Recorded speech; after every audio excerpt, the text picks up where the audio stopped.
I think it's history repeating itself, and I think it's also an amazing deal for various reasons. I don't know if you remember back in the days, LL dropped the Gap name, the FUBU name in a Gap commercial, and Gap's increased sales. They increased 300% by the target market they were trying to hit. Now it's happening again 20 years later.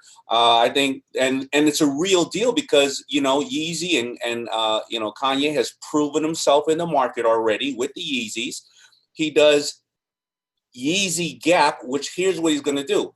It's going to be exclusive in Gap, but he can still do his high end because in the world of fashion, if his Yeezy line is high end, people are going to knock it off one way or another. Why don't you go and get the middle tier market to be able to be still influenced so you get both sides of the cake? And also Gap stock, I think, skyrocketed. I think they did 43, it increased 43%. I think it's right now at 23%. This shows that African American culture influences Wall Street all the way to fashion. And if this does well, my bigger question is he going to get a seat on the board?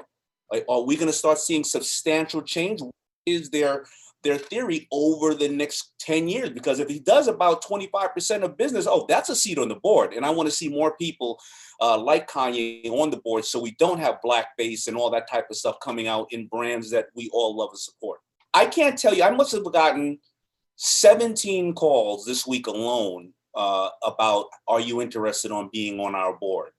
Because that's just the way that people are trying to solve problems. They want to take Aunt Jemima off the box. They want to pull down a statue and put somebody on a board. But that's not going to answer everything, but that's at least a start. Are any of these interesting to you? Well, I've asked them all, show me your 10-year plan. Will I be on the board, but will there be somebody who is a female from LGBT? Will the board reflect the way that the country really looks? If that's the case, then fine. But if I'm going to, just like my little episode of Billions, if I'm going to do a dance for Axelrod and just be the face, I'm not interested. I want to see true change, and I want to see things like this Kanye thing go through. And, if he performs and overperforms, and I know he will, I want to see true change.